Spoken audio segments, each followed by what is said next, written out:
bismillahi rahmani rahim alhamdulillahi rabbil alamin wa sallallahu ala seydina muhammadin wa sallama asalaamualeykum mbokku téléspectateur u Dakar TV international ñu ngi amaat mbégte di jàkkaarloo waat ak yéen di leen présenter seen émission Asrar As-Sawm ni ñu koy amalee ci koor gi boobu ba léegi tey nag ñu amaat benn invité ngir waxtaanee benn point bu important ñu di ko wax le cœur muy xol alxalb xol di mbir boo xam ne sufiyanke yi dañu ko jàppee comme faculté de vision maanaam bët buy gis bët boo xam ne mooy ndabal xam-xam ndax xam-xam yu bëri nee nañ xam-xam c'est le domaine de la raison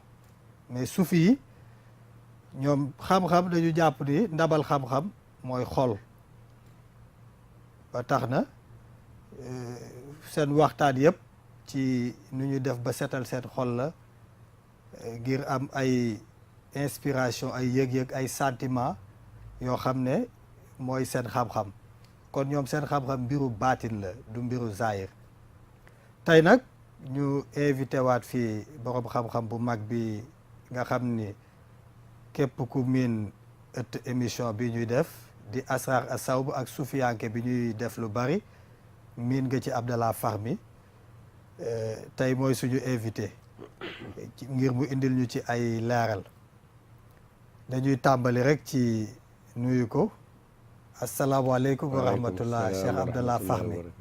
Salaamaaleykum wa rahmatullah. Voilà. Cheikh Abdallah Fahmi, on est heureux Merci. de vous avoir encore sur le plateau Merci. de Asrar As-Sawm.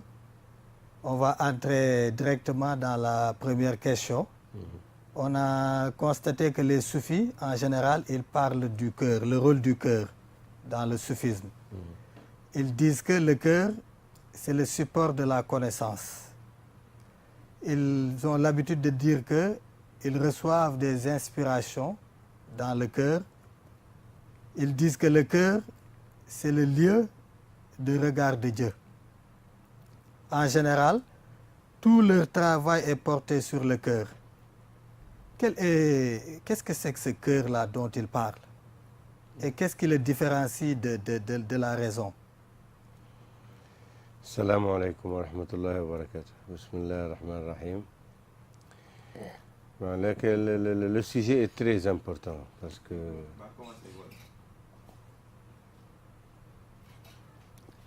toute la science des soufis tourne autour du cœur. C'est-à-dire, c'est la science du batin. C'est pour ça qu'on l'appelle la science du batin. La science du corps corporel, c'est le fiqh, c'est les gestes, c'est les mouvements, c'est les relations humaines, c'est avec l'extérieur. Mais le cœur, c'est la relation intérieure entre l'individu et son Seigneur. Donc tout se passe au niveau du cœur, dans l'intention, parce que l'intention prévaut sur l'action. Innamal a'malu binniyat wa likulli imri'in ma nawa. Les actes ne valent que par leur intention et à chacun d'après son intention. Donc Allah, il contemple nos cœurs, il ne contemple pas nos corps. Le prophète Mohammed sallallahu alayhi wa sallam a dit dans un hadith, Inna Allah la yanzur ila suwarikum, bal yanzur ila qulubikum. Allah ne regarde pas vos formes, mais il regarde vos cœurs. C'est le lieu du regard, comme tu as dit, d'Allah. Donc, parce qu'il connaît nos intentions.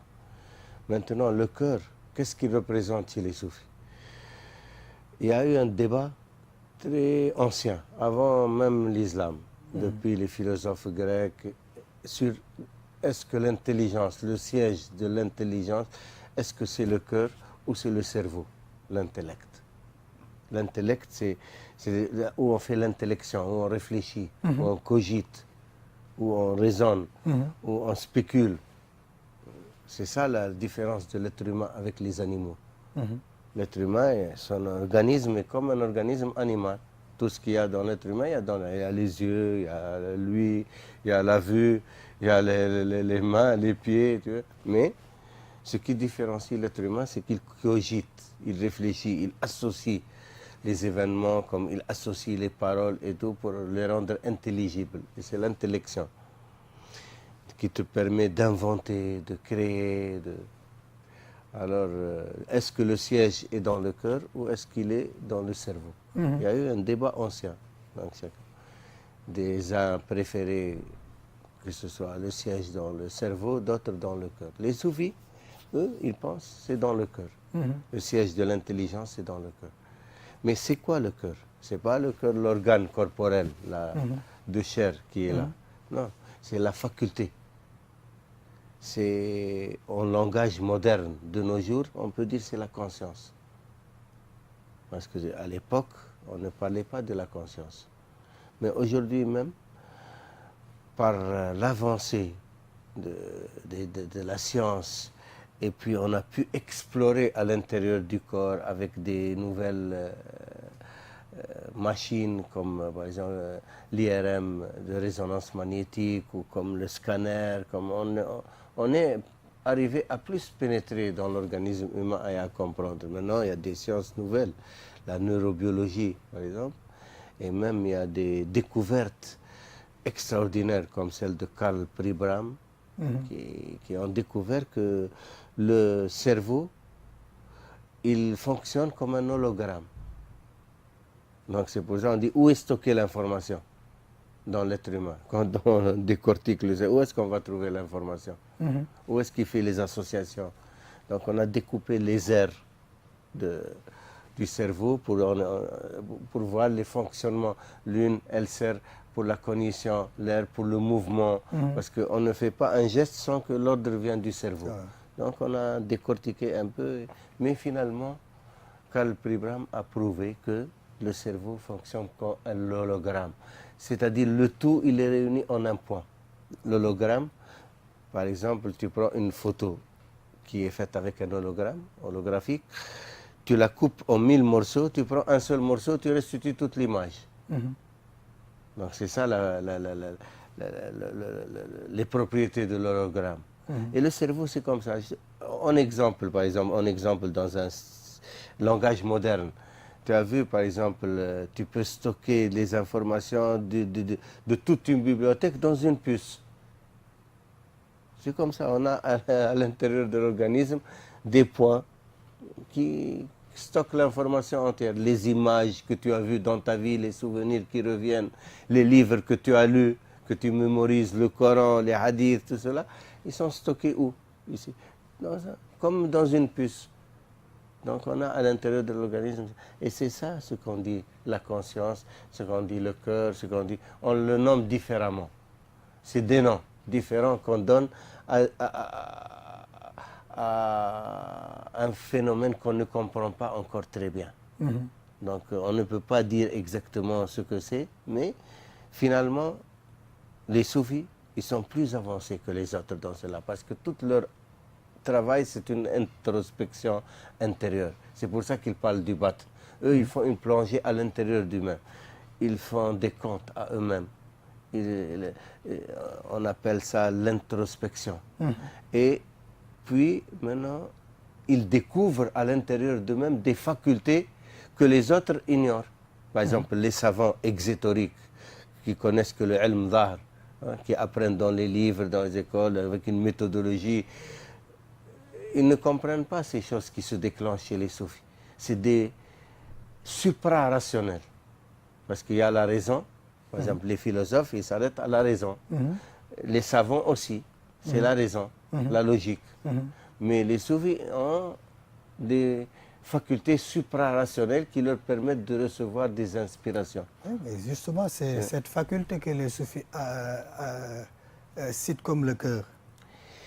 Elle fait partie des propriétés du cœur. Comme je te dis, c'est assez inconnu encore. Même le cerveau, c'est un continent inconnu. Même pour les neurobiologistes, même pour les neurologues, même pour les médecins, ils n'ont découvert que certaines propriétés. Mais on ne connaît pas tout, comment fonctionne le cerveau humain. C'est pour ça que je dis, l'une des dernières découvertes, que c'est comme un hologramme. Donc, qui peut réunir toute l'information en un seul point. OK. Donc, si je vous comprends bien, l'intelligence, le cœur, la raison, l'intellect, tout ça, c'est la même chose. Voilà. c'est des modalités différentes d'une seule réalité. C'est des modalités différentes. Par exemple, ils font partie, tu sais, le corps humain est un ensemble. On ne peut pas enlever le cœur du corps humain. Il n'y a plus de vie. On ne peut pas enlever une faculté d'une autre, mais on peut... Le corps humain fonctionne comme un organisme. On dit que le cœur, c'est comme le roi dans son royaume. C'est lui qui commande tous les organes, le cœur. C'est comme un roi dans son royaume. Si tu enlèves un roi, il n'y a plus de royaume. C'est l'anarchie. Donc c'est le roi qui régule tout le royaume. Tout tourne autour du roi. Les ordres viennent du roi, les demandes, les sollicitations retournent au roi, tout retourne. C'est ça le cœur. C'est comme le roi. Et c'est ce que explique Razali, ce que explique Cheikh Ahmed Bamba, que le cœur c'est le roi de l'organisme. Voilà. Donc, mais comment il fonctionne, on est en train de découvrir encore. Comme j'ai dit, les soufis sont en avance sur cela parce qu'ils font l'introspection intérieure, ils découvrent des facultés suprarationnelles par lesquelles ils arrivent à dépasser le domaine de la logique pour découvrir maintenant comment Allah peut suspendre même des lois de la nature. Parce que la nature, le monde, il fonctionne avec des lois.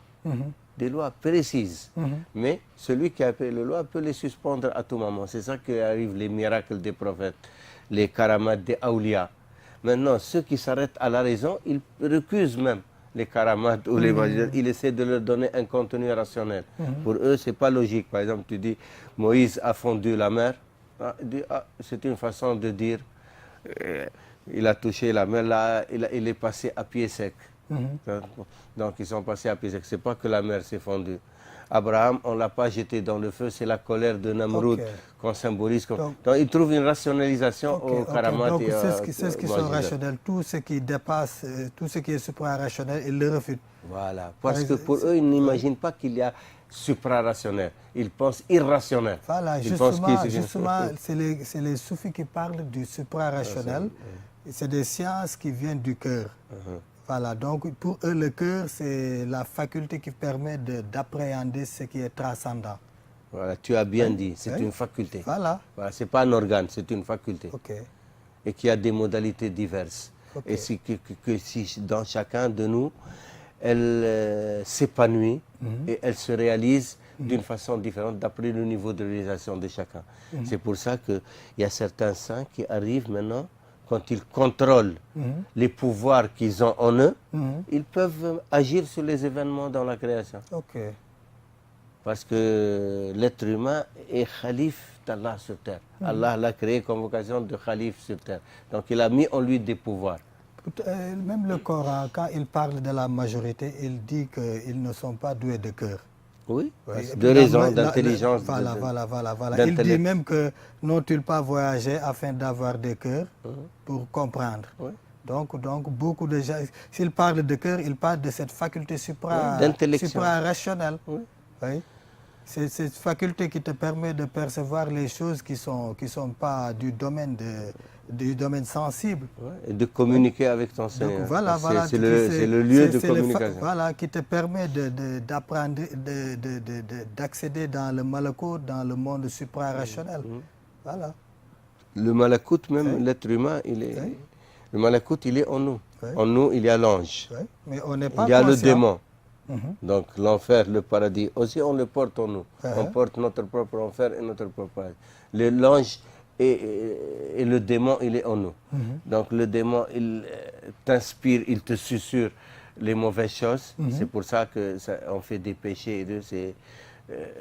On dit c'est Satan, c'est Shaitan. C'est le démon qui te susurre des mauvaises idées. Et l'ange, il te susurre de faire des bonnes choses, des bonnes actions. Donc il y a un combat entre l'ange et le démon dans l'être humain. Et c'est ça le rôle de la conscience. C'est ça qu'on dit, c'est un tout. Le cœur chez les soufis, c'est-à-dire, c'est l'organe, le roi des organes, c'est-à-dire qui gère tout ton organisme. C'est pour ça que tes actions sont dirigées par tes intentions. Et le cœur, c'est lui qui fournit les intentions. Si le cœur est sain et pur, il va fournir des intentions bonnes et bénéfiques. Et si le cœur est corrompu et malsain, il va fournir des actes horribles, des actes néfastes. Donc tout le travail des soufis est dans le cœur, de se purifier le cœur, d'essayer d'évacuer toutes les mauvaises pensées. Parce que c'est le siège de la pensée, le cœur. Le cœur, comme on a dit, la faculté, ce n'est pas l'organe. Donc il s'agit de la conscience. Il s'agit de l'intellection, l'intellect. Il s'agit du mental, de la raison. Tout cela fait partie du cœur. Le cœur, c'est comme un hologramme. Donc tout se rejoint en lui. C'est comme ça même que Abdul Aziz Dabakh, le soufi marocain, l'a défini. Il a dit que même l'intelligence, c'est un aspect apparent du cœur. Oui. Mais il dit que le cœur, c'est l'esprit aussi. Oui, c'est-à-dire, comme on a dit, c'est un tout. C'est lui qui gouverne tout le corps, tout l'organisme. Et les pensées aussi, qui sont immatérielles. La pensée, elle est immatérielle. Pourtant, c'est elle qui... Si tu ne penses pas, tu ne peux pas agir. C'est elle qui nous fait agir, la pensée. Donc, comme on a dit, c'est comme un hologramme, donc qui stocke toute l'information et qui fait activer les membres, les organes, même l'œil pour regarder. Il a besoin de la pensée. Maintenant, comment faire pour activer cette modalité du cœur qui te permet d'appréhender ce qui est transcendant, ce que l'œil nu ne peut pas voir, parce qu'on parle de l'œil du cœur. Donc le cœur voit. Comment accéder à cette vision suprarationnelle? Voilà, maintenant tu entres dans le débat technique des soufis. Donc ce n'est plus maintenant théorique pour comprendre, mais techniquement et pratiquement comment se réaliser. Parce que la réalisation, ce n'est pas au niveau du cœur, de la conscience. On passe d'un état à un état, d'un état de conscience à un autre. Le premier état de l'être humain ordinaire, c'est un nafs al-ammara bis-sou. C'est l'âme qui est portée aux tentations, à ce qui est charnel, à ce qui est matériel, aux tentations. Donc, tout homme a des tentations, que ce soit charnel. La passionnelle. Passionnelle. Maintenant, nafs ammara bis-sou.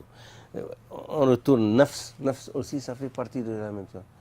Quand tu dis un tout, le cœur, il y a le nafs aussi, parce que la différence entre le ruh et le nafs, le ruh de Dieu, du souffle divin qui est dans l'être humain. C'est ça qui nous fait vivre. La vie en nous, la conscience, c'est de Dieu. C'est le souffle divin. Et le nafs, c'est l'interface qui permet d'agir sur le corps. Que la lumière divine, parce que le souffle divin, c'est la lumière divine qui nous fait agir. C'est ce qui nous fait mouvoir, l'électricité, tout ce qui est énergie en nous. Même le nafs, on dit qu'il fait partie du cœur.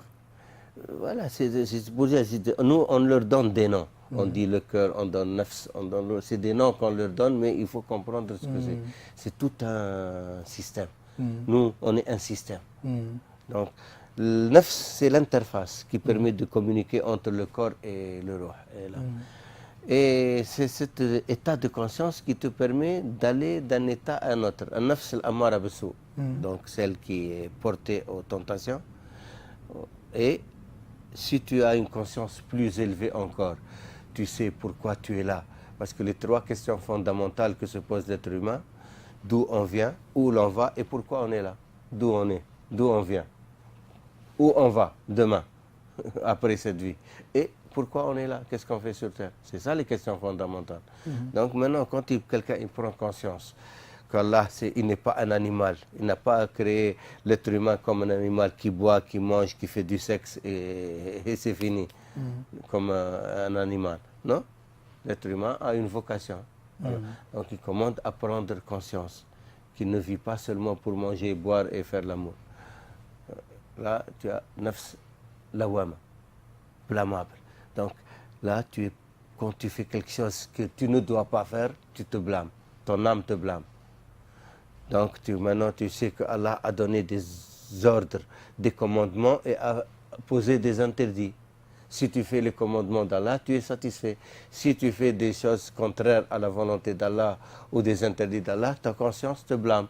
Donc tu deviens déjà plus responsable. Tu as avancé d'un pas dans le degré de l'échelle de conscience.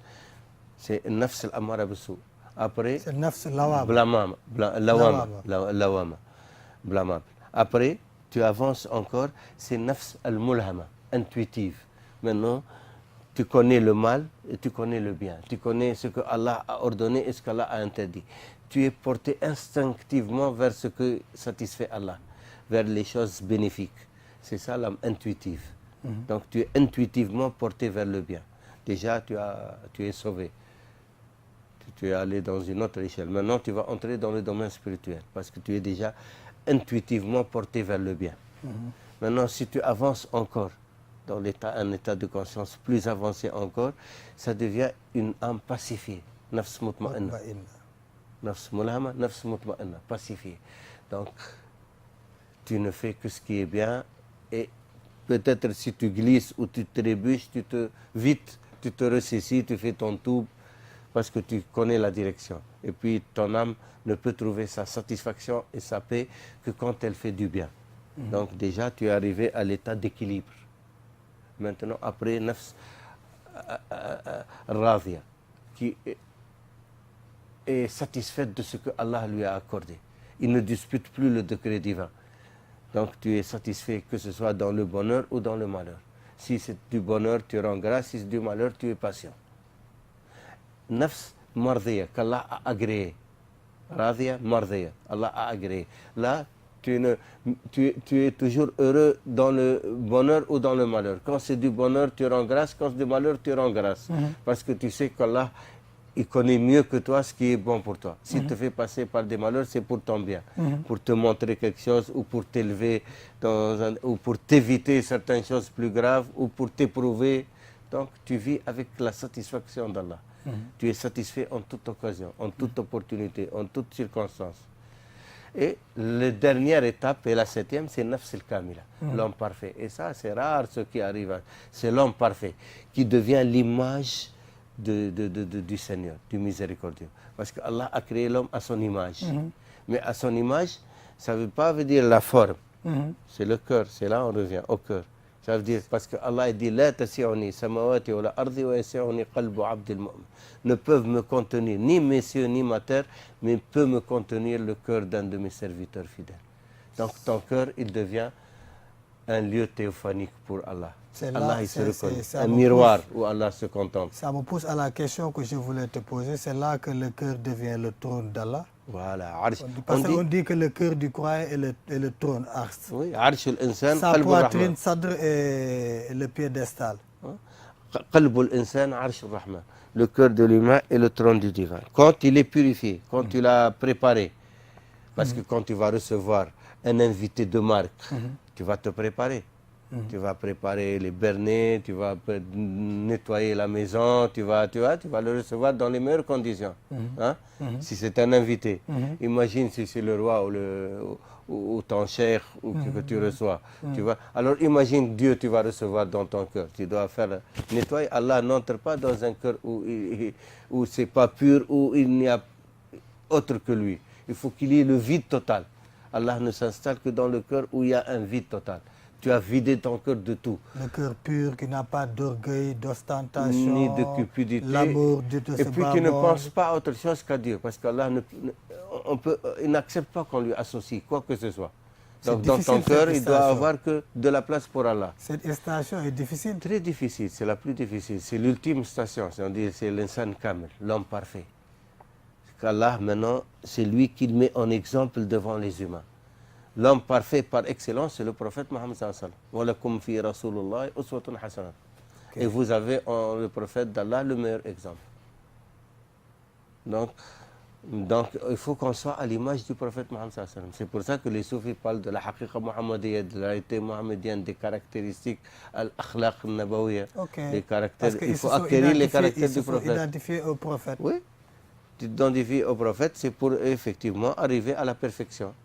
À la perfection de toi-même, parce que chacun ne peut arriver qu'à sa propre perfection. Quand on dit l'homme parfait d'après ce que Allah a mis en lui. D'après ce qu'il a réalisé des caractères du prophète. Chacun doit arriver à sa propre perfection. Ok, à ses propres limites. Oui, parce que tu ne peux pas réaliser que ce qui est en toi. Donc ça dépend ce que Allah a mis en toi. Donc même les hommes parfaits ont des degrés Bien sûr, différents. bien sûr. Chacun Allah ce qu'il a mis en lui. Chacun a un secret de son Seigneur. Il n'y a pas deux individus pareils. Identiques. Non, non, il n'y a pas. Chacun, maintenant Allah, parce que kullun muyassar lima khuliqa lahu. Chacun est prédestiné pour ce qu'il a été créé. Allah a créé chacun pour son rôle. Donc, Ok. là, le cœur, il te permet justement de comprendre ces réalités, que tout le travail, il est intérieur. Les gens dehors, ce qu'ils pensent de toi, ou ce qu'ils te considèrent, tu es un grand, ou tu te considèrent petit, ou tu te considèrent insignifiant, c'est leur problème.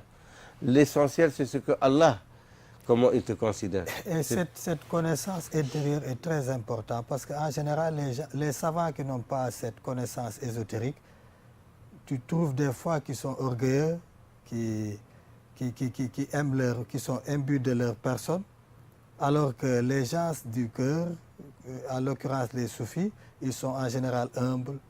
Et tu peux les traîner même ici, hein, ça ne leur dérange pas. Ils sont pas, leur personnalité ne leur importe peu. Sincèrement, ce n'est pas tous les soufis. Il y a des soufis aussi qui aiment l'apanage, qui aiment la gloire, les gens les vénèrent et tout. Et même, il y a Donc, ce n'est pas des soufis. Non, non, non, c'est des soufis, c'est des soufis. Ah bon? Oui, parce que les soufis, il n'y a pas un modèle. Il y a différentes... Ah bon? Oui, il y a différentes variétés de réalisations spirituelles chez les soufis. Par exemple, il y a un groupe de soufis qui s'appelle les Malamatiya. Les Malamatiya, les hommes du blâme. Eux, ils reprochent aux soufis justement. Les soufis aiment rester là, les gens viennent, ils leur embrassent les mains, ils leur font des hadiyas, ils leur disent tu es ceci, tu es cela, ils les louent et tout. Et les Malamatiya n'aiment pas ça. Ils disent ça peut entraîner vers Est-ce que le fait qu'on leur loue, ça touche leur cœur? Hein? Non, voilà. Voilà, ça c'est très bien à préciser. Justement, non, je te dis, il y a dans les soufis... Parce que le Malamatiya peut critiquer ce genre de soufi, alors que ce genre de soufi est plus réalisé même que le Malamatiya, ça dépend. Comme je te dis, par exemple, dans les soufis, il y a des gens qui ne se laissent pas aller dans ces travers ou dans ces tentations ou dans ces dans le faste. Et d'autres qui se laissent aller. Et ça dépend maintenant de l'intention. C'est pour ça tout le travail dans le cœur. Il y a des gens, on leur amène par jour des milliards ou des millions et pour lui, il sort par là. Il le donne à qui de droit, il le dépense. Et d'autres qui aiment l'argent et même trouvent des ruses pour trouver de l'argent avec les politiciens ou avec les hommes d'affaires. Et c'est des soufis. Il y a des gens soufis qui aiment l'argent, il y a des soufis qui n'aiment pas l'argent. Ah, Cheikh Ahmadou Bamba dit que le véritable soufi n'aime pas l'argent. Pour lui, le sable, le grain de sable et l'argent, c'est théoriquement, théoriquement. Mais pratiquement, on voit des cheikhs soufis qui sont aussi avides d'argent que des hommes d'affaires. C'est la vérité. Il faut être véridique. Donc ce ne sont pas de vrais soufis. Non, non, il peut être soufis. Mais je vais t'expliquer, par exemple. On a en Tunisie une histoire très connue. Il y a un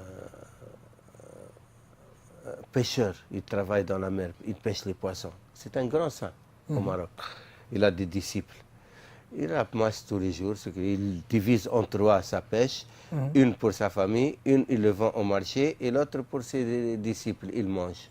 Ce qu'il vend au marché, c'est la dépense pour ses disciples et sa famille. Non, il n'a rien. Chaque jour, ce que la mère lui donne. Et il vit comme ça, très simplement. C'est un grand saint. Alors, un de ses disciples, un jour, devait voyager en Tunisie. Il a dit, je dois aller en Tunisie, j'ai de la famille là-bas, je vais faire quelques affaires. Ah, il a dit, ça tombe bien. J'ai un ami, très très cher là-bas. Je vais te donner, recommander avec lui. Et surtout, quand tu le vois, tu lui dis, ton ami t'a dit de prier pour lui, parce que vraiment, jusqu'à présent, je n'ai pas eu le fatah, l'ouverture spirituelle, l'illumination. Alors tu lui dis qu'il prie pour moi, pour que j'ai le fatah. Lui, Allah lui a ouvert toutes les portes. Donc il faut qu'il m'aide pour que Allah m'ouvre les portes. Alors l'autre était content, il va voir un wali plus grand que son cheikh. Alors il est arrivé en Tunisie, il a demandé, on lui a montré un palais. Il a dit, c'est là la maison. Vous êtes sûr? Oui, oui. Il est allé des gardes, là. Oui, c'est la maison de tel et tout. Il dit, ah non, il est avec le sultan. Il vient l'après-midi. Ah, mais entre, il y a la chambre d'hôte. Il était bien, on lui a servi à manger, à boire et tout. Ah, vers l'après-midi, le monsieur, il vient. Ah, il a dit, c'est où le visiteur qui vient du Maroc? Il a dit, c'est mon ami tel qui t'a envoyé. Il a dit oui. Oh, il était très content. Il l'a amené, il a dû lui faire un bain, il lui a changé des vêtements nouveaux et tout. Il l'a bien installé dans un appartement somptueux. Le soir, en dînant, il plaisantait avec lui. Alors, raconte-moi, comment il va, mon ami? L'autre, il avait honte.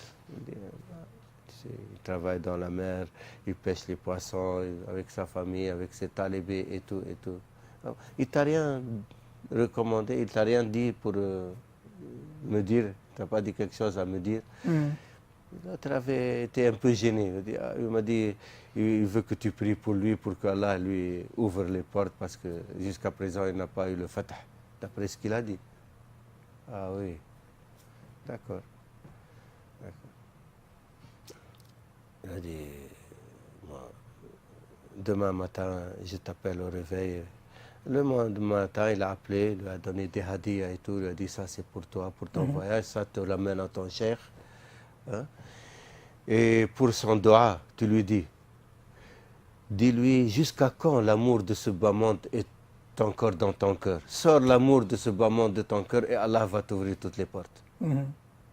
L'autre était frustré, il était gêné. L'autre, il vit dans un palais et tout, et il se permet de dire à son cher de sortir le bas monde de son. Il est reparti au Maroc. Quand il est arrivé chez son cher, il a apporté des hadiyas et tout. Il dit, alors, mon ami, qu'est-ce qu'il t'a dit? Il dit, vraiment, j'ai honte de te dire. Non, il faut me dire, qu'est-ce qu'il t'a dit? Il t'a dit, jusqu'à quand ce bas monde est encore dans ton cœur? Fais sortir ce bas monde et Allah va tout. Alors, il a pleuré. Il a dit, Wallah, il a raison. Lui, il a sorti le bas monde de son cœur. Allah lui a ouvert toutes les portes, comme tu vois. Et moi, j'ai encore des penchants. C'est pour ça qu'Allah me prive. C'est ce que je t'ai dit tout à l'heure. Tu peux voir quelqu'un qui a l'apparence de quelqu'un qui aime le monde alors que son cœur est vidé. Voilà, mais les autres qui le blâment, ils peuvent avoir raison. Le détachement, c'est vider son cœur de tout ce qui n'est pas Dieu. Tu peux avoir une vie luxueuse, être riche et ça n'atteint pas le cœur. Hein? Celui qui a le monde dans ses mains, mais pas dans son cœur. Voilà. Là, c'est très grand. Mais le véritable soufi, le monde n'est pas dans son cœur. Ça peut être dans ses mains. Il peut avoir l'apparence d'un homme riche, mais son cœur est avec Allah. Il faut qu'il soit sincère. Seul Allah connaît la sincérité. Voilà, seul Allah connaît. Et celui qu'Allah a montré ça aussi peut connaître la vérité. On vient de me faire signe que l'émission vient de trouver vraiment... On aura l'occasion. Voilà, mais on vient de me dire que le temps est fini. On vous remercie infiniment. Merci. Et beaucoup de téléspectateurs, nous ngi leen di santaat di leen gërëm. Émission bi daanaka fi muy neexee la waxtu wi jotee ñu ngi leen di santaat di leen gërëm di leen jéggalu ci lépp lu fi dëng di leen ñaanal yàlla di ñaanal suñu bopp koor gi ñu ne yàlla may ñu mottali ko te nangul ñu suñu koor. Assalamu alaikum wa rahmatullah. Jërë ngeen jëf.